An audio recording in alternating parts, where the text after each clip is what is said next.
It's Saturday, January 18th, 2025. Thanks for joining me today. If you'd be so kind, please give this video a like, share this video, all my videos, and make sure, if you haven't subscribed, please subscribe, hit the bell notification down below. Let's get right into some of these articles today. Love to get your thoughts on this. Comment down below. The first one, Pulaski Savings Bank closed in Chicago.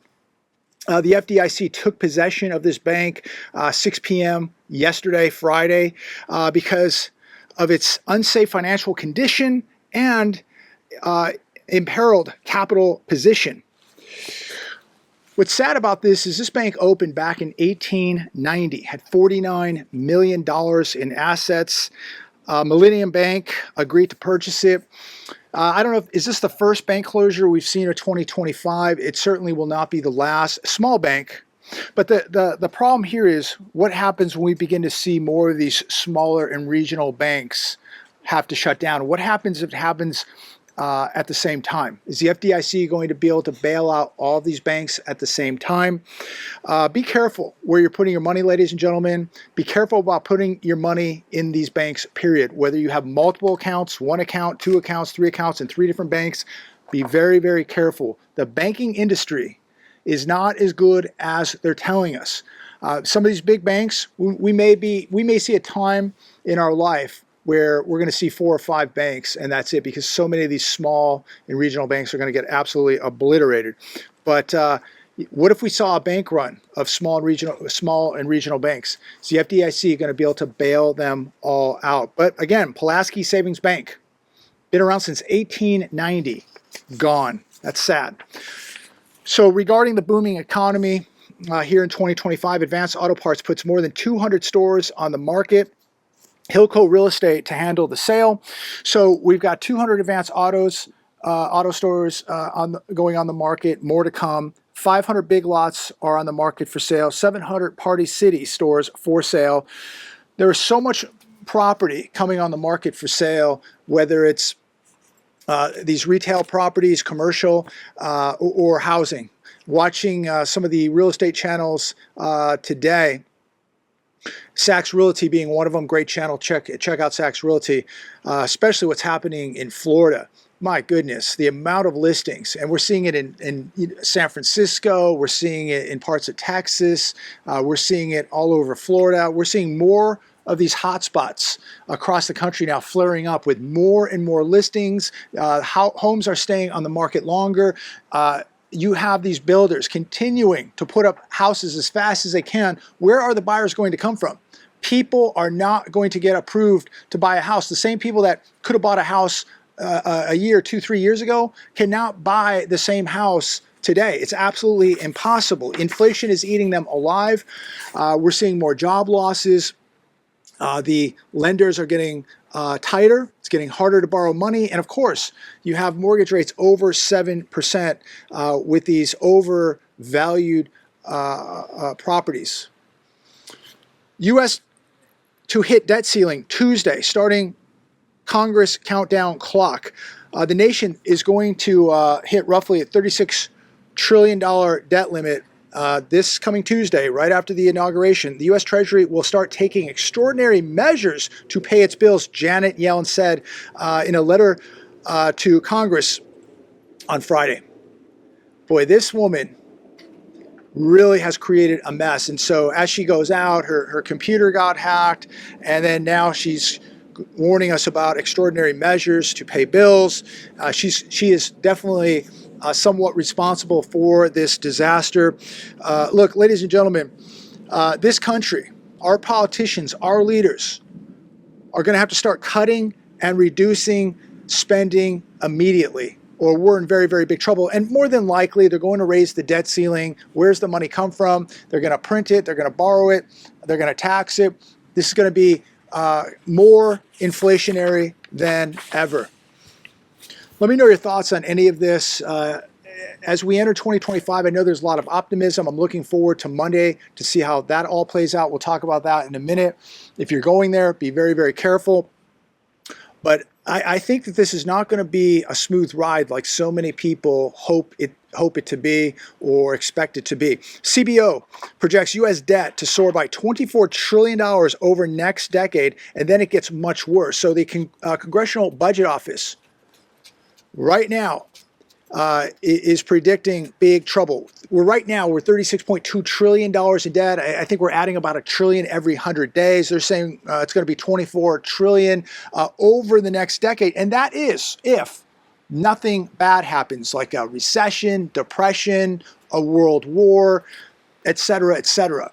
So that's if it's just smooth sailing and there's no minor bumps in the road. $24 trillion over the next decade. It's going to be much more than that. You know it. Unless something happens now immediately, this country is in so much trouble, ladies and gentlemen.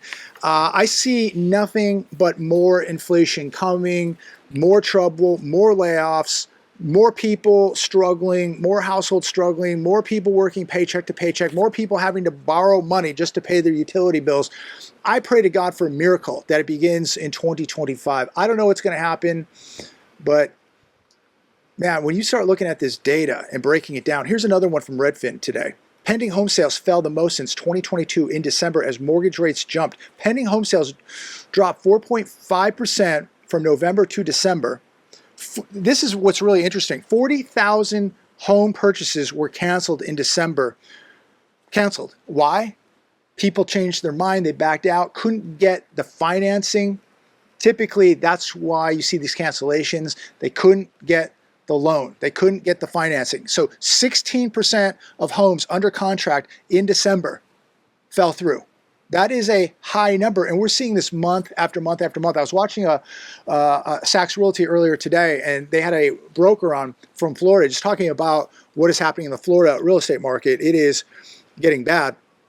But in the area that he's in, he said that 1/3 of homes under contract fell out. That's over 30%, astronomical. So you know the home buyer from a couple years ago can't do it now. Home insurance is too expensive. Prices are too high. To get to borrow money to get that mortgage at 7.14%, people just can't do it. And now people are beginning to wonder, are they going to have a job tomorrow? Is their spouse going to have a job tomorrow? So people are a lot more cautious, and people now realize that this market is changing, it's slowing down, inventory is beginning to pick up, pile up in some areas, and the smart money is sitting on the sidelines waiting to where the builders have to really unload or the private seller is forced to have to discount a property. So the smart money is waiting on the sidelines. If you don't have to move tomorrow, why do it? You're paying way too much for a property. This is the biggest housing bubble in history. And if you don't have to move tomorrow, I wouldn't do it. I would sit by, let this play out, and the longer it goes, more and more sellers are going to be in a position at some point where they're going to have to take a real offer. The FOMO is over. We don't live in a time now where people buy a house without a home inspection. They don't buy a house that they haven't seen before. All of this craziness that took place a couple years ago, it is over. Here's another one today. Trump's Treasury nominee warns of U.S. economic crisis. He says the middle class will face the largest tax hike in history unless cuts made during Trump's first term are extended. Scott Bessent. I think this guy's going to do a good job. I really do. A lot of people really like this guy. He says the U.S. is headed towards an economic crisis by year's end, he warned during his Senate confirmation. And that's the truth. And look, some people are questionable about this guy, but one thing I will say is, look, he's telling us the truth right here. He's being very upfront. These are not in any way, shape, or form. He's not sugarcoating things here. He's being very upfront, and he's very correct here. And so he's 100% right here. If these tax extensions are not met, think about what this will do to the economy, the housing market, to the average household. This would be detrimental. So we are heading towards an economic crisis if things are not done very, very quickly. Another one today from The Hedge. Just rolling through these articles. Feel free to comment down below. Let me know your thoughts. Rogan blasts disgusting, creepy Gavin Newsom for doing little dance. Many of you probably saw this when he was interviewed in one of these neighborhoods. Homes were still burning. And by the way, Joe Rogan called him disgusting for smiling, dancing, and acting excited to talk with speculators about developing land where homes burnt down. He was talking about this. The homes weren't even burnt down yet. They were still burning right behind him. And he kind of goes like this, does this like little dance, almost like slithering like a snake, because he really is a snake. And, you know, I see people that make these videos, they act kind of the same way. You know, they talk about people losing their homes. They talk about these disasters. They talk about all of these things. And they literally laugh and giggle and think it's all a game, that it's funny. People losing their homes, people being hurt financially, there's nothing at all funny about this. A lot of people, you know, will comment saying that I don't laugh, I don't smile. And again, let me reiterate, I've said this many times. When I make these videos, when I spend, you know, 15 to 20 minutes a day sitting here talking with all of you, and your time is precious, I'm not going to sit here and joke around or clown around. This is serious business. I mean, we have people losing jobs. They're losing their homes. We have these natural disasters in Maui, North Carolina, Tennessee, Los Angeles, all over the place. East Palestine, all over the place, and many more in between. There's nothing funny about people going through a natural disaster, a man-made disaster, people losing their homes, people losing their purchasing power. There's just nothing funny about it. And people make these videos and laugh and giggle about this stuff, and I just don't get it. They're sick, just like Gavin Newsom. Just laughing, smiling, just thinking it's a game while people have lost everything. And they didn't just lose their homes, everything in those homes, the memories, the hard work, their family history, pictures, paintings, letters, everything that they had is gone for the most part. You know, maybe their mom's wedding ring. I mean, so much stuff was lost that can never be replaced. Homes can be replaced. But let the games begin. It's going to be, you know, lawsuit after lawsuit. It's going to be fighting with insurance companies for years. It's going to be lawsuits for years. It's going to be bureaucracy for years, red tape for years. Anybody that thinks that, I think somebody said the other day that LA will be built up in the next 5 or 6 years. They'll just begin building Los Angeles in 5 or 6 years after all the lawsuits and red tape and fighting with the insurance companies. This is going to be something we've never ever seen before. I wouldn't wish this upon my worst enemy. There's a lot of videos out there that did some incredible jobs filming and talking to people. We'll be out there early this coming week, and we're going to take a look, boots on the ground, check out the devastation, help out a little bit, make some donations. It's easy to write a check. It's easy to give somebody a couple bucks. It's a lot more fulfilling to go out somewhere and actually help somebody out, hand somebody some food, take care of somebody's animals, give them some food, talk to somebody, just give them a couple minutes of your time. And some food. That goes a long way, and it makes me feel good. I know people that do it, makes them feel good, and I just think that you just have that human relationship of just spending a couple minutes with somebody and just, you know, keeping them in prayer, feeding their animals, giving them whatever they need. I just think that that's really important. If you have the opportunity to do that, if you have the means, the ability, I think it's a good idea to do. I think that's what God would want. Daily Mail. Mission Impossible actor spots man fiddling with a tree outside his mansion before huge flame erupts amid Los Angeles wildfires. This happened like a week ago. Rico Ross woke up Monday to reports that somebody had tried to start a fire with a palm tree in his neighborhood. So the video shows this guy lighting a match and throwing it down. It's a very dried out palm tree. And so they had to call the fire department. This thing started a fire. And the fire department put it out, contained it immediately. But what in the world is going on here? People walking around in hoodies with matches, flamethrowers, and just starting fires in Los Angeles. I just saw one on F-Spot, another great channel, did a great job filming the fires, EFFSPOT, F-Spot, phenomenal job. Car channel, but the guy did one of the best jobs of anybody filming the fires. And he just filmed one the other day, and they had to put a fire out in some mountain, and some homeless guys walking out of it. And more than likely, that's the guy that started the fire. So, you know, we have people with bad intentions. We have homeless people cooking food. We have arsonists. And it's just unbelievable what is taking place in Los Angeles. The morality of this country, sociopaths just running around like maniacs, lighting the city on fire and neighborhoods. It's unbelievable. It really, really is. I just never thought I'd live in a time where I've seen this country fall so far, and humanity fall so far, where our own people are lighting our own neighborhoods on fire. It's unbelievable. I want to close with this. I want to talk just a couple minutes about the inauguration Monday. If you're going, be careful. I think it's going to be a historic day. Can't come soon enough.